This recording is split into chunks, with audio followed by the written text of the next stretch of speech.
Greetings, one and all. It's Dr. Jonathan Ellerby with another live explorations on Thursday.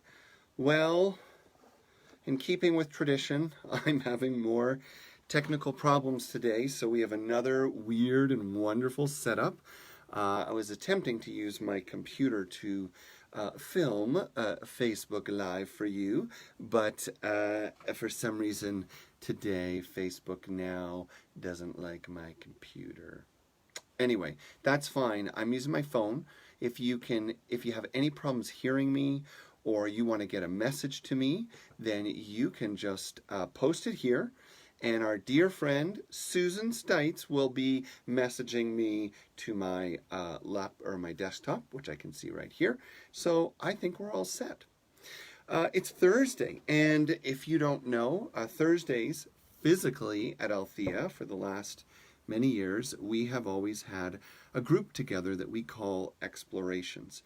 And Explorations is a time where, typically what happens is I start with a theme and I share a little bit about that theme with people after, a centering exercise. And then by the end of the first 30 minutes, we go around the room and we participate in a sharing circle on the topic. And I have to say, it's always a very special time. I think everyone who goes regularly feels the same way. If you don't know, a sharing circle is when you pass an object around a room. The object is not as significant as going around the room, and each person has an opportunity to share whatever's on their mind about the topic or other things, but there's no crosstalk, and we give each person their piece of time, and we just listen. Excuse me.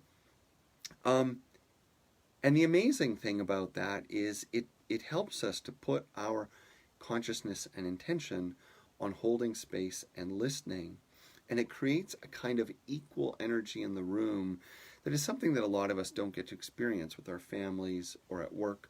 So it really is a special time, and I wanted to take a moment just to acknowledge the people that are watching that are a regular part of that. It's something I think we all miss, and I'm sorry we aren't physically together. Having said that, I'm going to do my best to explore a topic that brings up some helpful tips and tools, but also possibly some questions for you. So we're going to dive in, we're going to get centered, we're going to catch our breath, and then we're going to explore energy medicine, why that's important, how to use it, what it means for you, and we will have time throughout for your questions. So if you want to send a question, just type it in, and Susan will make sure that I know about it. Ready? All right. So let's sit comfortably but alert. I'm going to invite you to close your eyes. Try to have a straight spine. Big, refreshing, releasing breath in and out. And then again, and this time just feeling yourself settling in and settling down.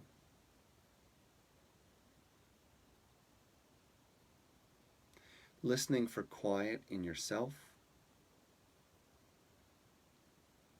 Let the busyness of your day be put aside for a moment. Let the emotions of your day be set aside for a moment as your awareness descends down, down into a deeper part of who you are. Listening to the quiet and feeling the energy of the stillness inside you.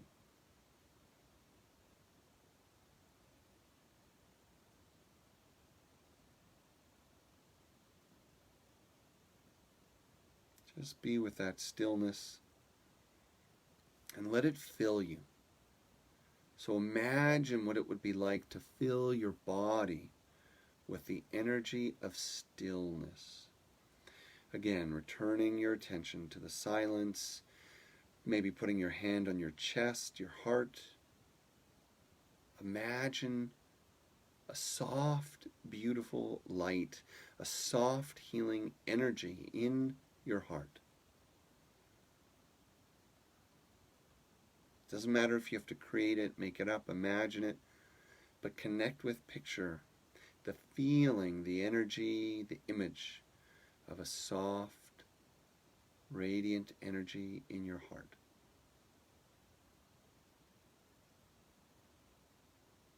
And then with your next breath, just feel it emanating.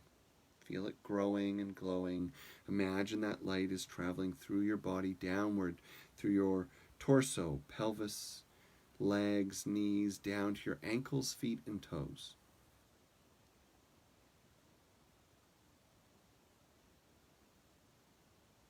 Moving the energy outward, feeling it move through your shoulders, along your arms, hands, into your fingertips.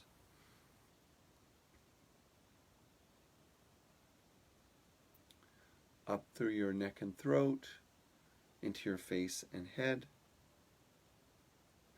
And now your whole body just resting in a soothing, nurturing energy that emanates from your heart. And notice what that's like for you. Does it feel warm, cool? So engage it with your senses. Is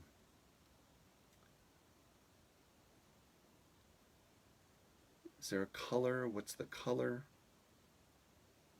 Is there movement? Is it fast or slow? So just take your time to pay attention to the way you're experiencing the energy you're imagining.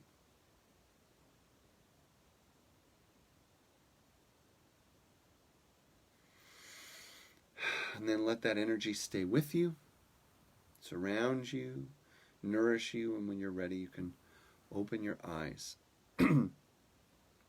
So, if you've just joined us, greetings once again. It's Dr. Jonathan at the Althea Center, and Explorations today is looking at energy medicine, energy healing.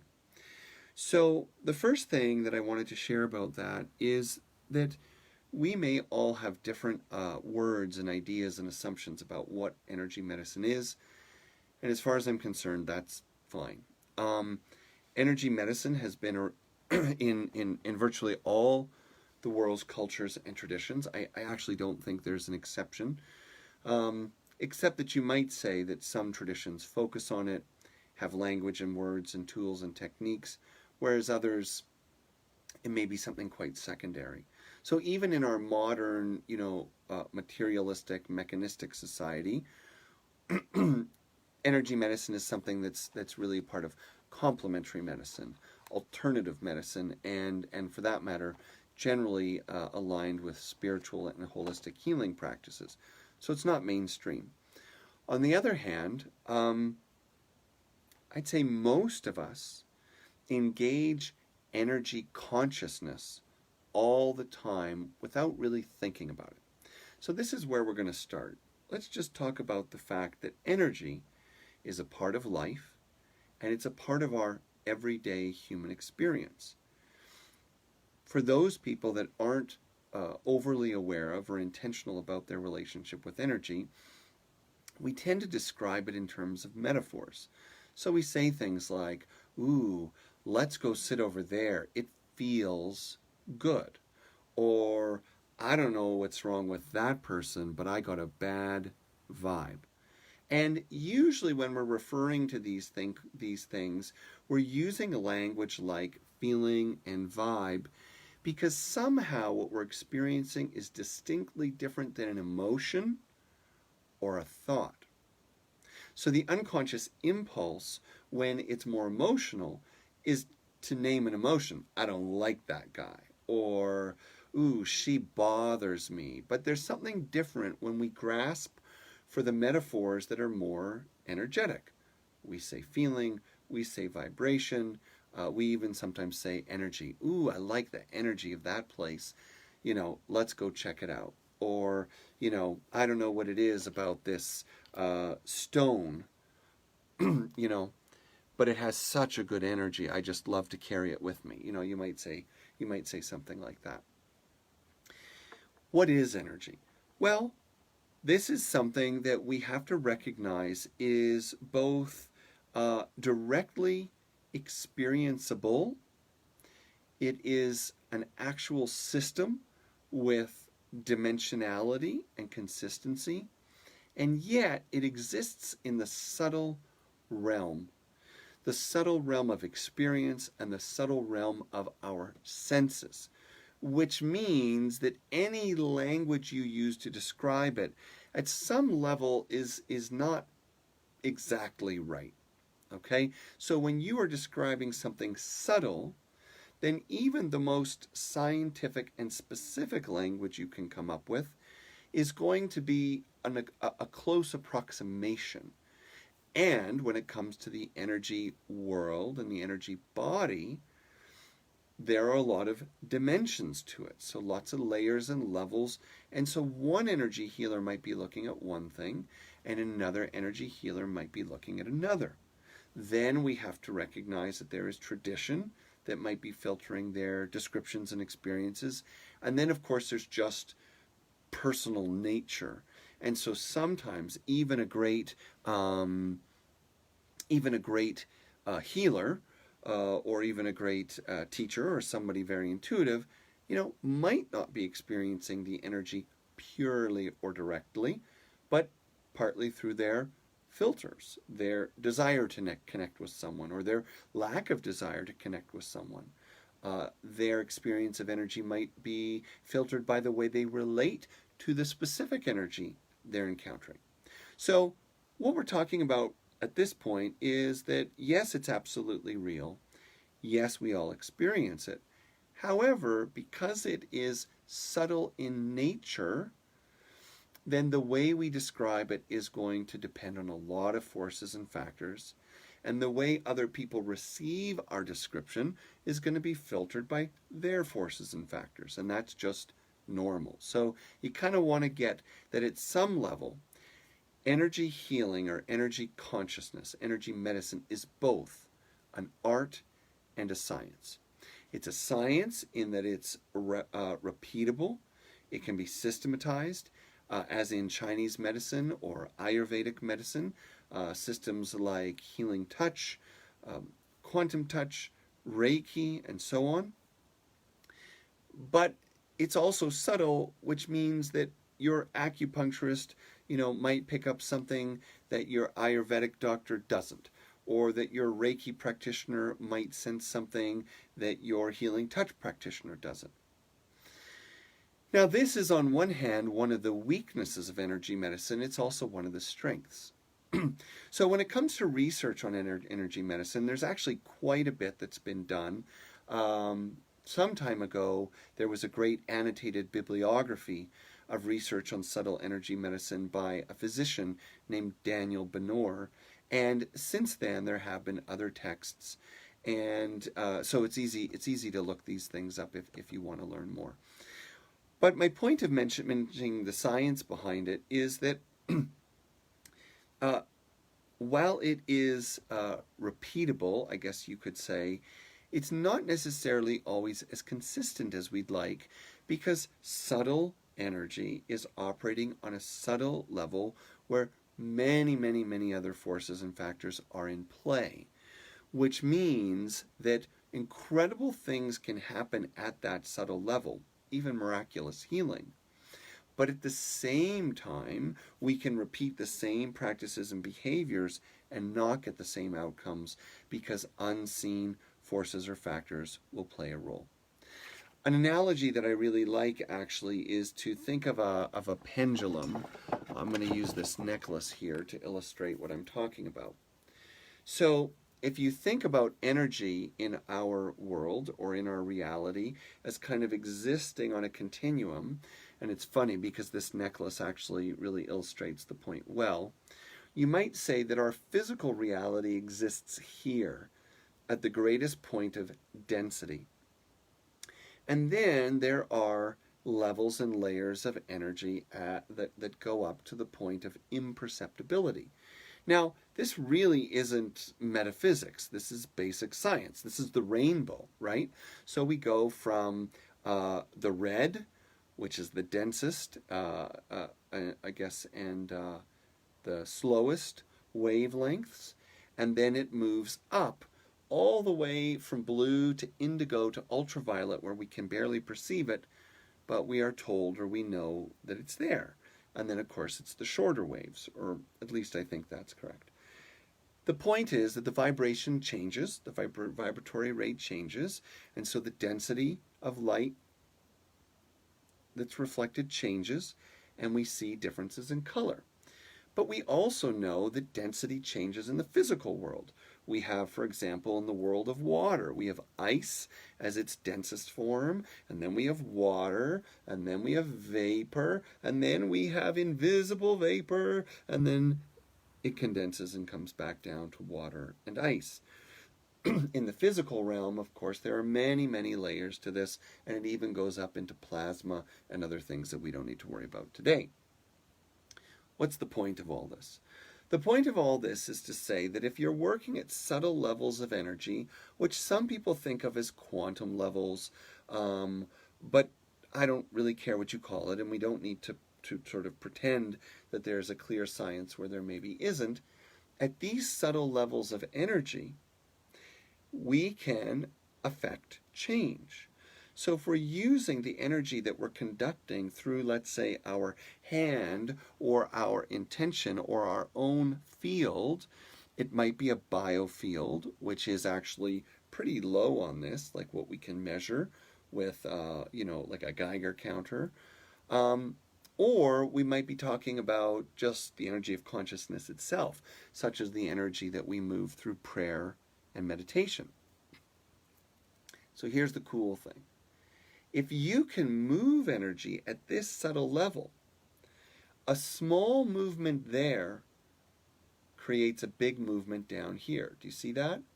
A small movement here creates a big movement here.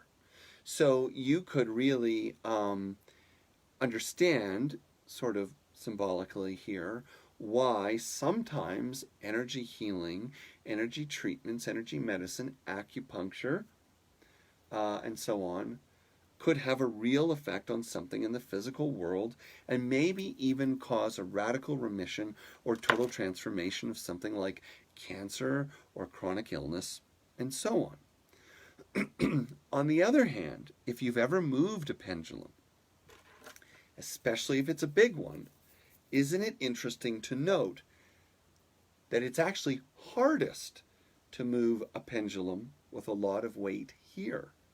It's actually easier to move it down here. Now, what does that mean? What it means is that energy medicine can be both real and ultimately powerful, right, in a very extreme way, but maybe not always consistent, maybe not always predictable, and maybe not always controllable in the way that we do with material medicine. So material medicine works on a dense level, chemicals, muscles, bones, and then we have energy medicine up here. Now let's not mistake that there's a blurry area between science and natural healing or energy medicine, because at some level radiation therapy is a kind of energy medicine. The reality is that today modern science is using all kinds of subtle energy fields to measure what's going on in the body. So we have CT scans and EEGs and so on and so forth. All these things are interpreting the body's wellness through fundamentally electrical or radioactive or other forms of subtle energy systems. Okay, so that's like a little bit of a crash course in basic attitudes about energy medicine. But now let's talk about energy systems, and then eventually we're going to get to how can you use it yourself. Okay, so energy systems. Energy systems typically arise through a few basic things. 1, intuition. 2, experimenting. And 3, history of experience. Kind of like any medicine, really. So when I say intuition, we have to realize that all of us are not only experiencing energy, but we are also moving energy. And your intuition is the basic internal vehicle that helps you to read energy and assess how you need to move it. Now, you can call it all kinds of things, but I think intuition is a basic and kind of accessible term. So when I walk into the living room, and you may be experiencing this if you've been in quarantine for a long time, sometimes you have a feeling that something needs to change. So what that means is you are intuitively sensing that you need a new energy. Now, is it sometimes just psychological boredom? Sometimes do our energy healers or energy treatments become clouded by basic psychology and projection? Of course, of course. But the same is true of all forms of medicine, even physical medicine. So a family doctor versus an internist versus a gastroenterologist versus an oncologist versus a surgeon are all going to look at the same illness with slight differences in biases and preferences, both in terms of interpretation and in terms of treatment. Same is going to be true with your intuition and energy. So, what does it mean? It means that we need to be extra conscious and extra careful when it comes to energy medicine, that we try not to micromanage either our treatments or our intuition. Most energy systems and most excellent energy practitioners have a great trust in listening and letting go. In other words, when they treat, they don't just draw from symptoms and history of experience. Instead, they listen. They listen to the body of the practitioner. They feel the energy in the room. They feel the energy in themselves. There was a time where I used to do energy work frequently. I don't at all anymore, not in the direct service kind of way. And typically what I would find as I would move my hands over someone's body is that I would find that some areas felt hot or warm and some areas felt cold. Now, did this mean they were literally hot or cold? No. What it meant was that was my way of sensing energy differences. And then, depending on the moment, I would intuitively sense that maybe heat meant an excess of energy in a place, maybe cold meant a deficiency of energy in a place. Each practitioner needs to work at, rehearse, and practice their craft so that a history of experience builds up not only their kind of clinical acumen or what they know about energy and the body, but also it builds their sensitivity. So they start to understand what it means when they feel what they feel. Some energy practitioners will hear things. Some will feel it as more of a physical impulse. And some will even see things like auras or disturbances in vibration and so on. Now, this brings us to another point that we're about to cover, which is energy systems. So, as practitioners and masters are tracking the energy work that they're doing, the outcomes, and the history of information that they're gathering, it is possible to build a kind of body of knowledge to work with. Now, what I feel is that we all need to find a balance if we really want to do this as a regular practice, either for ourselves or others. We need to find a balance between systems that have been tried and tested and then our own intuition. And the interplay between these two is that they are going to be like checks and balances. As an example, I have heard a number of people over the years say to me, I believe in energy medicine, but I just do my own energy medicine. I don't need an attunement. I don't need to study acupuncture. I think I can do it just by concentrating. Is that true? Well, of course it's true, because the mind moves energy. The mind is energy. The body moves energy. The body is energy. The heart moves energy. The heart is energy. So I can walk into a room and through my presence change the energy. We can even change energy by being together online. But is that a consistent form of energy medicine? And is it a responsible form of energy medicine if someone is looking for the treatment of a specific condition? So, as an example, in my life right now, my energy medicine is really through words, through presence, and through ceremony, which to me can include the coordination of music, people, events. Ceremony is recognizing that there is energy in things, and when we organize the energy of things with purpose, we can interact with those things and experience a change of energy. So ceremony is a tool. But do I just make it up every time? Well, there's a little bit of that going on, but it's based on something. It's based on a history of experience.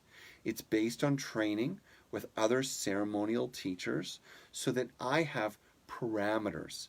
I have guidelines. I have a sense of what feels reasonable or effective, and it's not just me making it up as I go.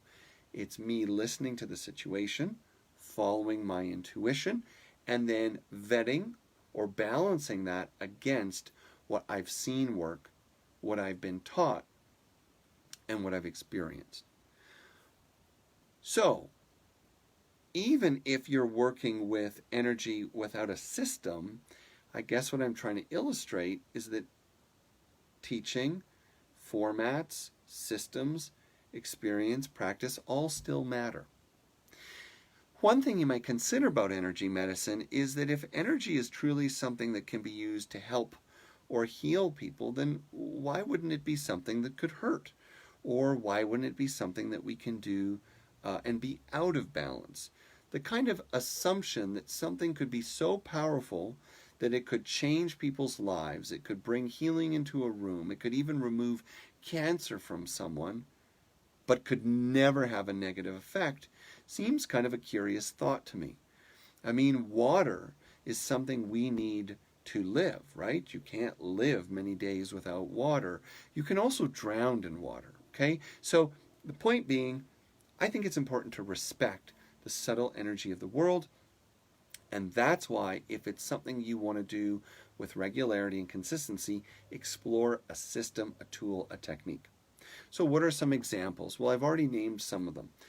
Chinese medicine is basically based on energy medicine, and that means acupuncture, acupressure, and even Chinese herbal medicine and diagnosis is based on the idea that we are energy beings and that there is a subtle energy to everything, even the physical medicine we prescribe. In Ayurveda, even though it is a more physically oriented medicine with a lot of focus on body manipulation and diet and herbal treatments, once again is also a form of energy medicine. For example, it's based on the treatment of the doshas, vata, pitta, and kapha, the airy, the fiery, and the earthy. But there are also koshas and kleshas. There are other energetic dimensions of consciousness and soul that are integrated into the full Ayurvedic treatment and experience. So Ayurvedic and Chinese medicine practitioners may function like physicians, but are fundamentally energy aware and energy practitioners. Then we go into more of the modern adaptations of energy healing, and certainly we have things like quantum touch, healing touch, therapeutic touch, Reiki. What else am I missing? Well, you get the idea. There's all these sort of subtle energy hands-on treatments. Now, interestingly, most of them do not necessarily ultimately believe that the energy is being passed hand to body, but that there is a kind of combination of things going on, that the focus of hands and the focus of the practitioner is a way to direct and cultivate intention, but that ultimately energy is nonlinear.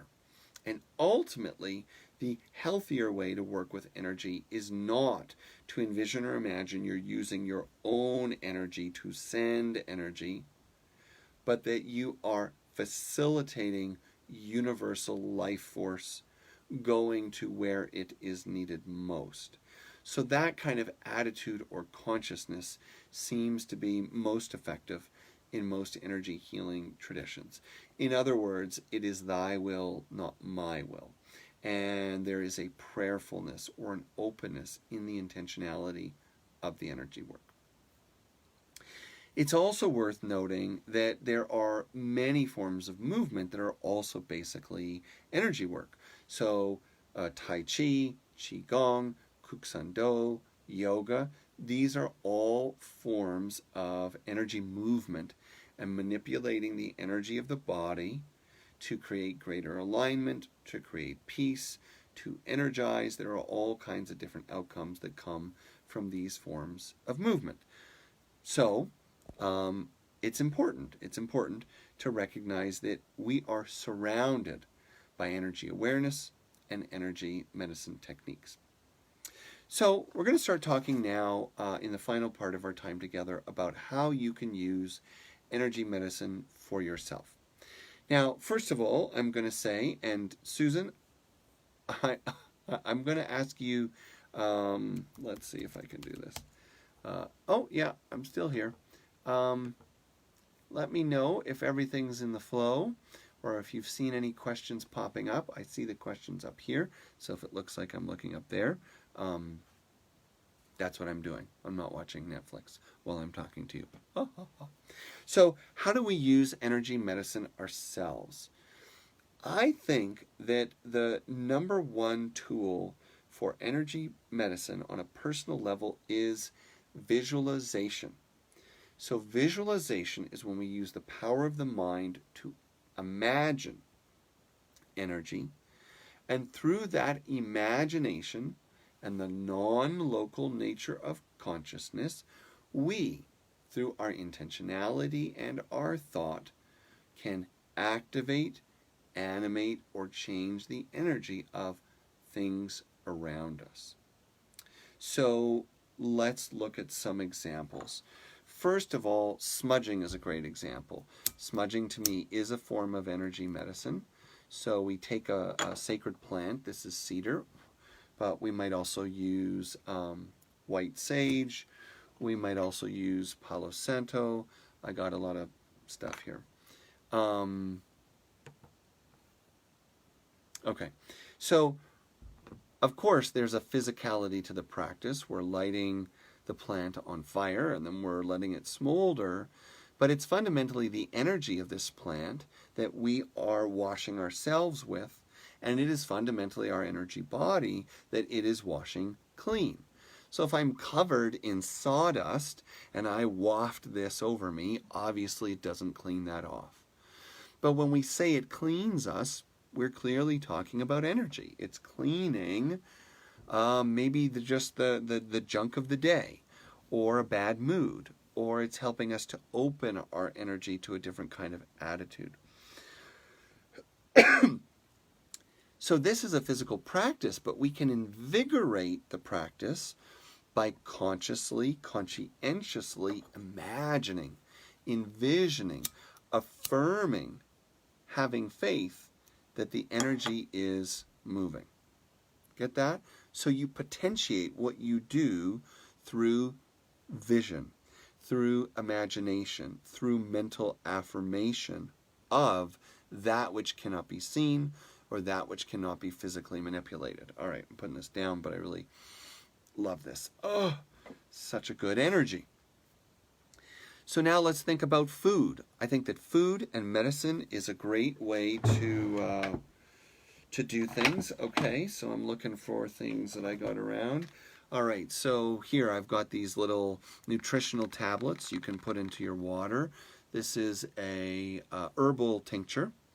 And so before using them, I can not only pray with them, which is really a form of energy medicine when you start praying to change things physically, but I am now going to imagine, visualize transmit the feeling that this is not just going to be good nutrition, but that this is going to be a high vibration, that this is going to elevate my mind and mood and my system.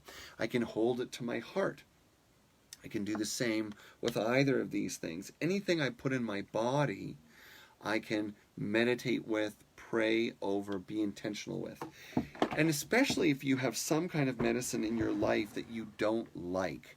And I'm always very clear to warn people, if you don't like the fact that you have to take heart medicine, if you don't like the fact that you have to take chemotherapy, if you don't like, that may be so, but when it's time to take the medicine, you must set that aside. Save your emotional process, healing through feeling, another time. When that medicine comes in, you've got to find a way to respect what it's here to do for you. You've made the choice to take it, and don't say you haven't, even if the doctor said you're supposed to. If you took it, at some level you said yes. So talk to your medicine. Talk to your heart medication. Talk to your diabetes medication. Talk to your chemotherapy and say, you are blessed with light. You are filling me with spirit. You are medicine for my body, mind, heart, and soul. In that way, you are working with that subtle level of the medicine up here, right? See how it's barely visible up here, and you are going to have an effect down here. You can also do energy healing or energy medicine through visualizing color and light in your body.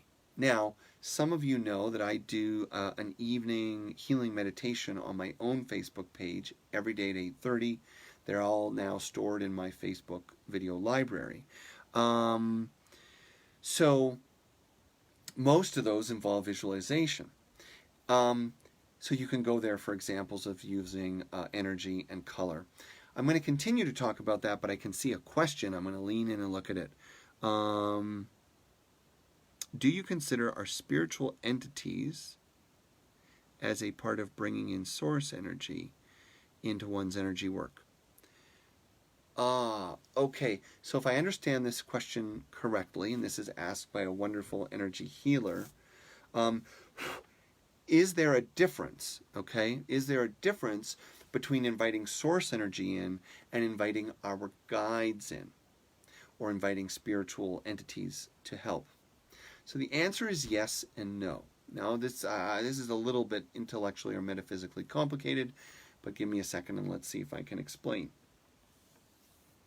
In the sense that absolutely everything is source energy and everything is spirit, yes, anything that works with us in our healing work, any entity, any tool, ultimately is moving source energy. Ultimately, in its core, is inviting source energy. At the same time, there is something about the way the mind conceives energy and welcomes energy from other forms and dimensions that changes distinctly how well or how it works. So, what I've been told by energy healers, especially native elders, is that when you're calling for source energy, you're really speaking to the highest vibration up here. And that would be the safest vibration. And that would be the vibration where really you're calling the healing power of whoever you're working with to awaken in themselves. When you call on a spirit guide or a spirit being, you're moving actually further down the spectrum of density. So a lot of energy healers believe that it is different to call on spiritual entities because they actually, though still subtle and invisible, represent a denser energy dimension than source itself, which means maybe not as powerful, right? Tiny increments of change up here at the top, huge movements at the bottom, and then it gets harder and harder as you go down. More energy has to go into it, but they would say more effective. I remember talking to an African healer about this once, and he talked to me about how he calls his ancestors to help, infuse the medicine with energy and to be a part of the healing work. And I said to him, like, but don't you call on God? Don't you call on the source? And he kind of said, like, well, yeah, but how do you talk to that, right? If the source, I mean, he didn't say it in these words, but if the source is a great mystery that is unnameable and unknowable and beyond our control, the only thing you can do is invite that in. But spirits and guides can be directly spoken to. And what I've seen in the world of what I would call true shamanism in indigenous communities, where they are literally dialoguing with spiritual beings that are coming in and doing the work, it's just a different format. Now, do I think it's better? I can't say better or worse. I think there are too many factors to evaluate whether shamanic healing versus Asian healing versus modern energy healing. I think there's a subtle combination of factors, so no one system is better. It's ultimately about the practitioner and their clarity of connection to the energy. Ultimately, what's most important for every one of us listening is, if you're going to work with energy, engage it in the way that is most meaningful and powerful to you. So if calling spirits just feels weird, you can do it, but if calling source feels better, do both. And put your energy in that which resonates. For me, visualization is a very, very powerful tool. So I like to close my eyes and see energy in my body. Imagine it, picture it. Imagine energy in my heart. So if you, anyone listening, wants to work more with the visual, color, light, and image, then you can use guidance from, teachers and energy healers. You can go to my library of evening meditations, or you can just use the power of your mind yourself. Be intuitive with it. Be non-judgmental with it. Be curious and notice what arises. So, a couple examples of how you would use your own form of energy medicine with color and image. You feel depleted. You feel depleted at the end of the day. Sadness, work, stress. So you sit down, lay down. You go somewhere that feels energetically good. And let's start with that one. You sit under a tree. You close your eyes. You imagine light and energy coming up from the earth. You imagine light and energy coursing through the tree and emanating into you. You see? So you are using your energy logic. You're using your energy sense, but then you're moving into something physical, and then you actually picture that color, that energy coming up through your feet, moving into your legs, up into your body. And then maybe wherever you need it most, you really focus on the energy being anchored there, being planted there, growing there. So go to a place and receive its energy with your visualization. Water, trees, nature. Maybe even you built an altar, which is a sacred energy a structure in your home, right? Stones and maybe skulls. Yeah, I got all kinds of weird stuff sitting right here. Special pieces of jewelry, things that hold energy for you, right? And then you sit in front of the altar and you invite the energy in, right? Into the altar and into you through the altar. So those would be, oh, my computer's shutting down again. So those would be ways that you can use it through a place and through things. But as I said, you can also just sit down in a chair and then you can picture color and light wherever you need it. Some basic formulas for this, as we're getting ready to wrap up, is pulling light in from a greater source, coming up from the earth, coming down from the sky. Breathing in life force through your breath. Okay, so those are three different things. The fourth, imagining energy in your heart, and then feeding it, growing it, fill your body with it. And the final one that I really love is imagining energy at the top of your head. So picture it like your point of connection with source. your higher power, your higher self, and then bring it in. I do that for so many of my meditations and healing work. And then you take your time and go slow. You picture the light in each part of your body, and then you focus where you need it most, whatever needs healing, and that could be mentally, emotionally, physically, or spiritually. So, we're coming to the end. We're almost at 11:50, and that's usually when we stop. Last thing I want to share, and if you have any questions, squeeze them in right now, because we're going to wrap up.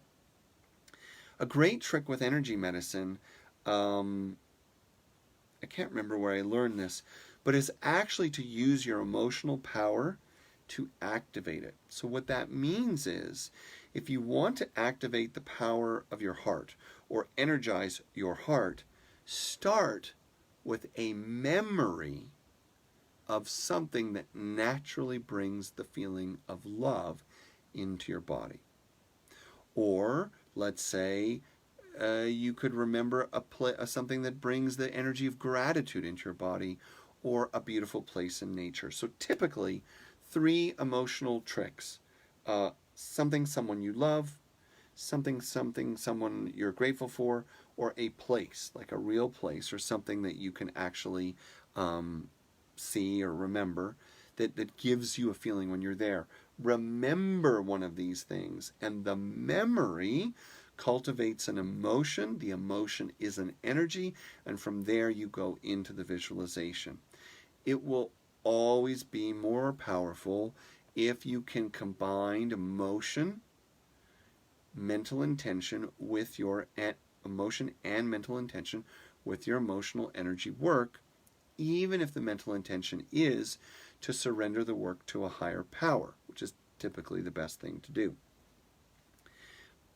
But we must start first, not from a place of emotional reactivity or mental clinging, this better work, I'm so pissed, whatever it is, I don't know.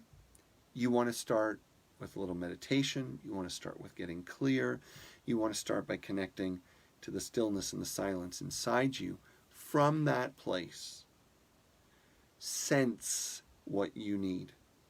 Then begin to build it. Imagine it, welcome it, call it in, and go from there. So, I want to thank you for joining me today. I see no more questions. I did have a reading I wanted to share. Oh yeah, here it is. So, let's close with a little reading. And guess what? The real reason why I do poems and breathwork at the beginning and end of every teaching is actually energetic. It's about 2 things. It's about moving people into a more whole body way of knowing, so getting people in the heart, in the present moment. And it's also about creating transitions. Because if you sit down to hear something, but your mind's still a little bit on whatever you just put in the oven, or whatever it is you just forgot to do, or whatever it is you have to do next, you're just not going to engage what's in front of you fully. So the poems are a way of anchoring energy and helping manage transitions. On that note, I chose this poem today because it kind of reminded me of the pendulum analogy and this idea that energy maturity, energy mastery, is really built on the idea that we are aware that we live between 2 worlds, the subtle and the gross, right? The material and the immaterial, the invisible and the visible. With that, if you like, let's take a breath together. Settle in for the moment and just notice whatever thoughts or feelings are really sticking with you from our time together. Connecting with the stillness. Reflecting on what you want to carry forward. And then we hear the beautiful words of Kabir written around the year 1500. Between the conscious and the unconscious, the mind has put up a swing. All earth creatures, even the supernovas, sway between these 2 trees, and it never winds down. Angels, animals, humans, insects by the million, also the wheeling sun and moon. Ages go by, and it goes on. Everything is swinging, heaven, earth, water, fire, and the secret one slowly growing a body. If you saw that for 15 seconds, it would make you a servant of life. So, thank you for being here. Don't forget, tomorrow at 5 o'clock, we're going to do a very fun program live at Althea. I'm doing a provocative Q&A. I'm going to put myself up for questions of any kind, personal, embarrassing, and apparently some people think that's a good idea. But I think it's worth checking out because it's not really about me. I think it's about getting insight about what does the world of healing and teaching look like. Maybe Susan can post a link for that. Also, we are always happy to accept your donations for anything we do. Friday night's event is a fundraiser. We are certainly strong as a community right now, but need to stay strong, and we need all the support we can get to keep our building together and our staff paid. So please consider joining us Friday at 5.